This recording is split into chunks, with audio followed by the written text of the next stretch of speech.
everyone, welcome to this episode of the Cornish Stitcher. This is episode 4 and it's slightly different to the normal format in that this is a recap vlog and account of our weekend at the East Anglian Yarn Festival. So we had a lovely time.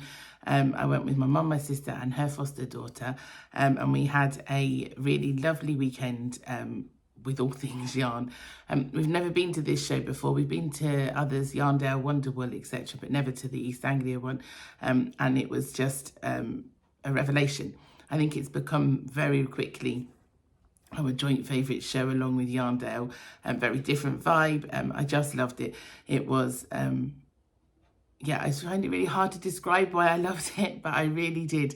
It was wonderful from beginning to end, and actually we spent all day there to the point that we were there just as the show was closing, so I think that's testament to how wonderful it was. It was perfectly spaced. There was space to move around. There was so much seating which stood out from other shows. Kind of plenty of places to eat, your own food or food that you wanted to bring in, or food that you wanted to buy while you were there. Yeah, it was just amazing. So I'll talk about that a little bit more further on. But yeah, so we decided to go for the weekend, and Mum and I travelled up on Friday. And I previously had been to Norfolk when Ethan, who's now 15, was a baby. Well, he was 18 months old when Matt and I first went together to Norfolk, and we fell in love with it, and it's beautiful, huge beaches, etc., etc. And I really wanted to revisit part of that. Mum had never been to the Norfolk coast before, so other than kind of Great Yarmouth side. So I wanted to take it to the North Norfolk coast, and so we decided to travel up really early on Friday morning, and we went to, and we essentially leapfrogged around the coast and then dropped down into Norwich from that way. So I'll pop some footage in here of that part of the day.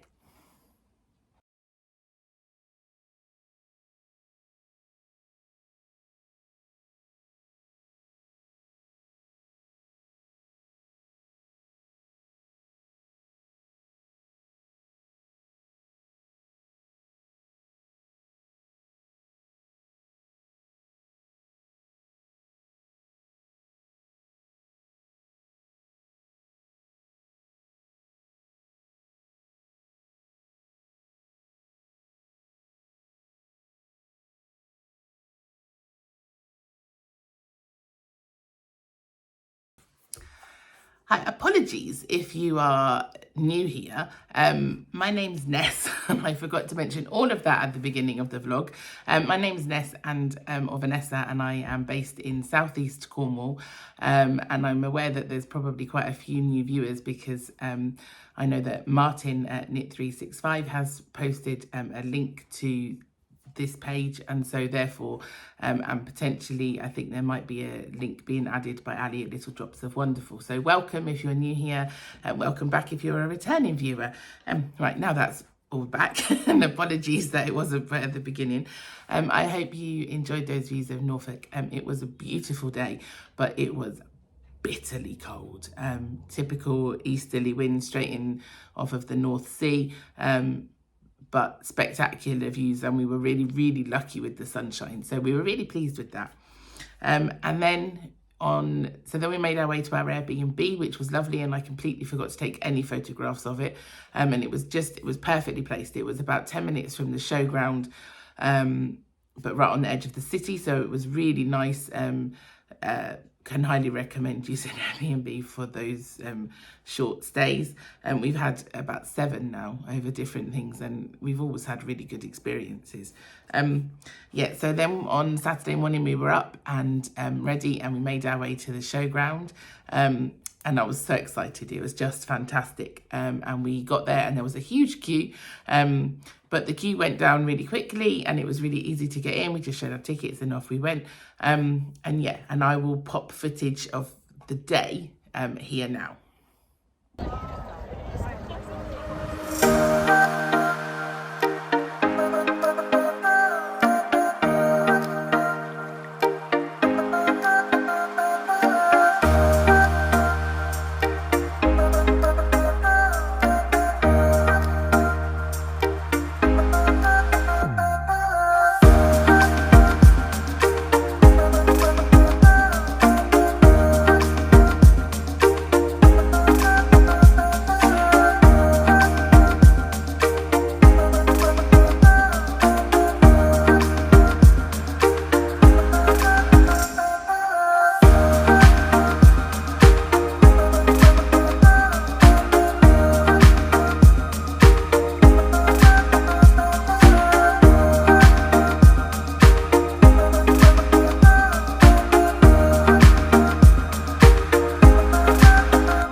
saw in the footage I was fortunate enough to meet other podcasters.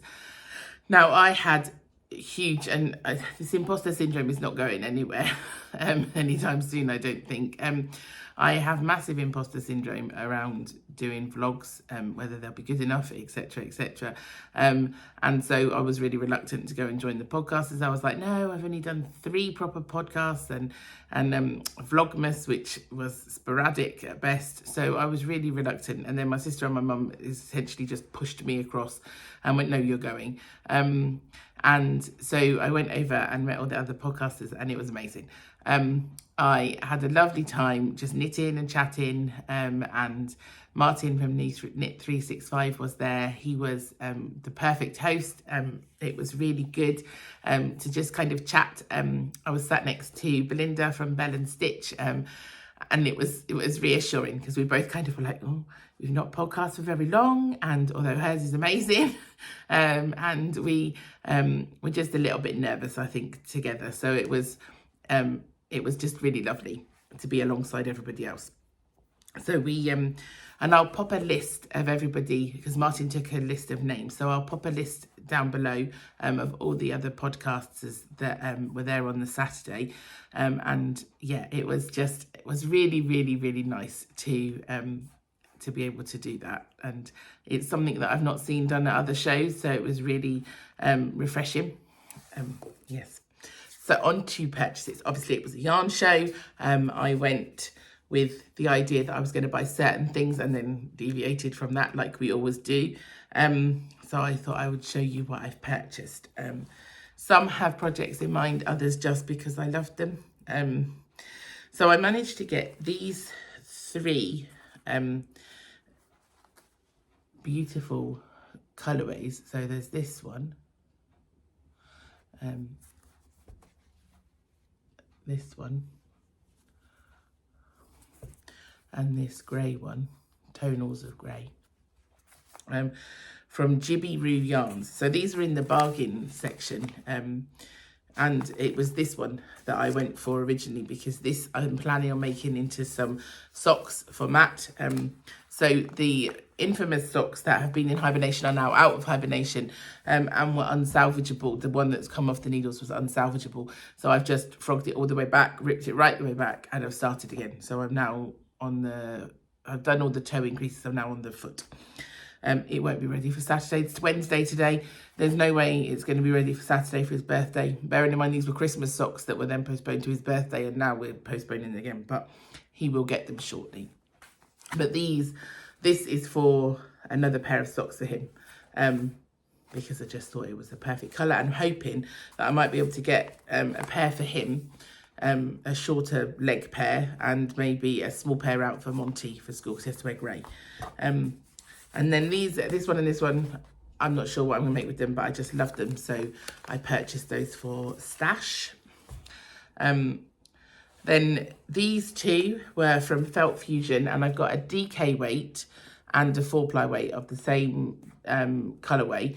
I'm not going to attempt to pronounce it. I will pop it on here so you can see. It's not going to focus. I'll pop it down below. Yeah, and they are beautiful. I just loved the different colours within them. There was a bit of a tussle over these colours between myself and my sister, but she's had the Stellina one. So we both got some. It's all good. And then this, I have an absolute project in mind for this one. This is a DK weight from Moonlight Fibre, and it's in the colourway Aura. Now, I want to make a hat in this. Always need hats when I'm walking the dogs on the beach, and I just love the colours. I thought it would go quite well. It's not very good with the colour there, but the light, but I thought it would go quite well. I love blues, purples, etc. So I'm hoping that this can be made up into a hat. Not yet, there's too many whips on the go. And then the following 2 colourways, 2 skeins of yarn, promoted, quite excited squeals of joy from myself as I found them. So this is from the Folkestone Harbour yarn. I've never heard of this yarn dyer until we were going to East Anglia Yarn Festival, and I just love it. It's in the colourway Taj Mahal. It's a 4-ply skein. Beautiful blues and pinks, and it also reminds me of sherbet. I think it just looks like to me it speaks sunsets and sherbet dips, etc, etc. I just love it, and I think it's lending itself to maybe a big scarf or a shawl, but I just thought it was beautiful, and it's so soft. So it is a 75% superwash merino, 25% nylon, 425 meters. So yeah, I love it. And apparently the lady who was on the stall says she's got a studio in Folkestone, and we are going to France for the Easter holidays, part of the Easter holidays, and we are going on the Channel Tunnel from Folkestone. So I may need to pay there a visit on the way back. I can't do it on the way, but because of the timings, but I might be able to do it on the return journey. Probably isn't a very good idea, but and then my final skein of yarn was an interesting purchase. So we had all said we're not going to buy when we go in. We're going to walk the show and then go back and purchase the yarns that we really want, rather than impulse buys. That lasted literally until we had walked through the door, and the first stall on the left-hand side as you walked in was James Makes Yarn, and anyone that knows of James Makes Yarn, he makes the most exquisite, beautiful but brightly coloured yarns, and I'm a pink girl, pink and blues, and love pink and blues. Loved the Barbie film, and so when I saw this on his stand, my vow of not buying anything until I had walked the whole show went out the window on the first stall. This colourway is called Malibu Barbie, and I love it. I'm going to make a scarf. I'm not decided yet whether I'm going to make a knitted or crocheted scarf. It's 75% superwash merino, 25% nylon, Malibu Barbie, and it's got 425 meters on. And honestly, I just think it's one of the most beautiful things I've ever seen. I mean, look at these greens and pinks and it's beautiful. And there's flecks of deeper pink / purple, just beautiful. So, and I showed my best friend, who is not a crafter at all, and her daughter, who's the same age as Monty and Monty's friend, squealed because she also really liked it, but is 10 and therefore probably doesn't appreciate the indie dyers hand wash kind of situation with beautiful hand dyed yarn. So if I could find a replica of this that she could abuse and use like a 10-year-old would, then I would, but at the moment it might need to be for special occasions if I get her any of this. But I just love it so much. This is my favourite purchase of the whole show. And then I was to try and avoid Monty knocking my stitches off of my needles anymore, because sometimes I'll just leave it on the side and he's clumsy, and so we're around on about the 3rd or 4th project that he's knocked, or the dogs have knocked flying. So I managed to get some needle stops, but they're at the house there with my knitting, but I got them from All Wool, the ends wool, and the little sheep, and I'll try and show those on the next podcast. But yeah, I had such an amazing time. I would highly recommend the East Anglian Yarn Festival to anybody that wants to go. It is beautiful location, really well organised. As I say, Laura's done an amazing job of just a fantastic show with just the right atmosphere. It was just phenomenal. Anyway, I shall try and leave it there. I will link all of the yarns that I've purchased down below in the description box. But yes, so thank you to all my new subscribers. I feel quite touched and quite shocked that people want to come and watch me. But yes, thank you. Oh, someone I completely forgot to mention.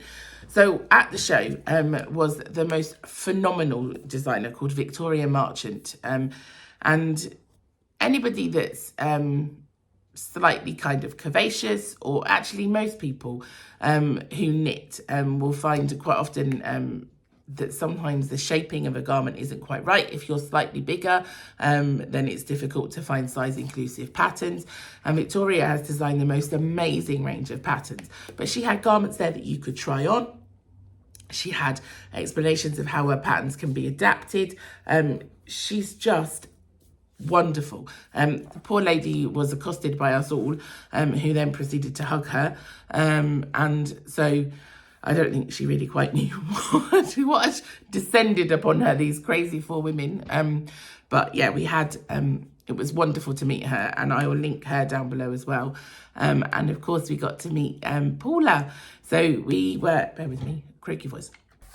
Oh, croaky voice gone. Yes, so we were able to meet Paula from Stitched by Mrs. D, and that was really great.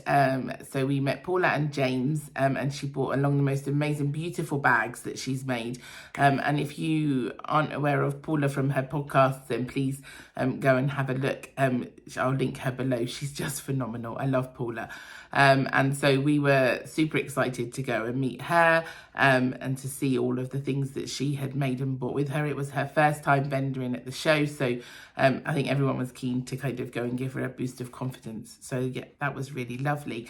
So yes, I think that wraps up my vlog of the East Anglian Yarn Festival, and to say we just had a wonderful, amazing time. So thank you to everyone who was part of the organisation and the implementation of the show. It was really brilliant. And as I say, if you are new here, then please feel free to hit the subscribe button, or write a comment, say hello, let me know where you're watching from. I'd love to get to know some of you, all of you, a lot more. So yeah, thank you for watching little old me, and I hope that you found it interesting. Okay, until next time, bye.